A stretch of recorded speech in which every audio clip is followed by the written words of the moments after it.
కాకిపిల్ల సబ్బుబిళ్ళ అగ్గిపుల్ల కాదేది కవితకు అనర్హం అంటారు.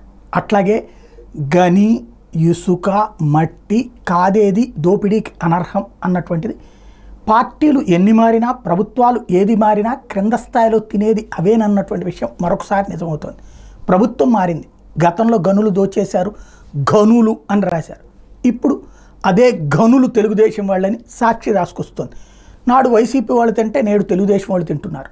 ఒక సిస్టమ్ నిజంగా ఆంధ్రప్రదేశ్లో ఉన్నటువంటి గనులన్నింటినీ ప్రభుత్వ పరిధిలోకి తీసుకొచ్చి ప్రభుత్వం ద్వారా డబ్బులు కలెక్ట్ చేస్తే ఇవాళ వచ్చేటటువంటి గనుల సంపాదనకి 100 రెట్లు ఎక్కువ వస్తాయి. అంటే గని బయట ఒక చెక్ పోస్ట్ పెట్టుకో, లోపలికి వెళ్ళేటప్పుడు బయటకు వచ్చేటప్పుడు మొత్తం సీసీ క్యామ్ రికార్డ్ చేసుకో, ఇంకొక టీం పెట్టు, 3 కౌంటర్లు పెట్టు. ఒకటి లోపలికి వెళ్ళేటప్పుడు, రెండోది బయటకు వచ్చేటప్పుడు చూడటం ఒక లారీకి ఎంత అయితే ఉందో అంతే, మూడోది వచ్చేటప్పటికి అవతలకి వెళ్ళాక చెక్ చేసుకోవడం. అంటే 3 టైర్ సిస్టమ్ పెడితే అప్పుడు దాచుకోకుండా ఉంటుంది. ఒక లారీకి బిల్లు పెట్టి 4 లారీలు దోచుకుపోయేటటువంటి దౌర్భాగ్యం మన రాష్ట్రంలో ఉంది. 100 గజాలు తవ్వమంటే 1000 గజాలు తవ్వుకునేటటువంటిది ఉంది. ఇది దేశవ్యాప్తంగా జరిగే అతిపెద్ద దోపిడీ, రాజకీయ నాయకులకి అతిపెద్ద ఆదాయ వనరు. ఇప్పుడు తాజాగా సాక్షి ఒక అంశాన్ని హైలైట్ చేసింది. మార్టూరు మండలంలోని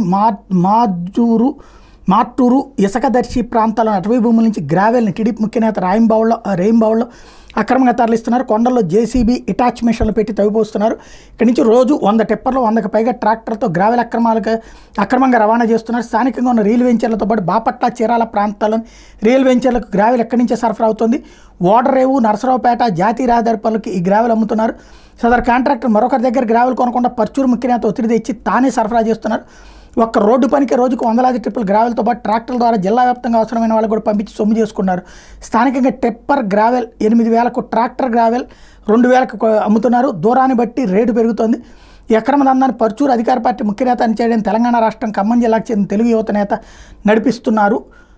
గతంలో లీజులకి ఇస్తే ఆ లీజుల్ని కూటమి రాకతో రద్దు చేసి ఇట్లా చేస్తున్నారు అన్నట్టు హైలైట్ చేసింది. ఇక్కడ ఒకటి గనుల శాఖ మంత్రులు ఇక్కడ వీళ్ళ చేతిలోనే ఉంది, తెలుగుదేశం చేతిలోనే, కాబట్టి అక్కడ వాళ్ళు సపోర్ట్ ఉండొచ్చును.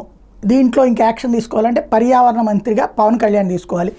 కానీ ఆయన చెప్తే వినేందుకు పోలీసులు వెళ్ళాలా లేదా గనుల శాఖ వాళ్ళే వెళ్ళాలి. ఆ ఇద్దరు వేరే శాఖల చేతుల్లో ఉంటారు. కానీ దీనివల్ల భంగం కలిగేది పర్యావరణానికి. ఇదివరకు ఆయన పర్యావరణానికి భంగం గనులతో అని చెప్పేవాడు. ఇప్పుడు ఆయన నోరు మెదిపే పరిస్థితిలో ఉన్నారు లేదా చూడాల్సింది.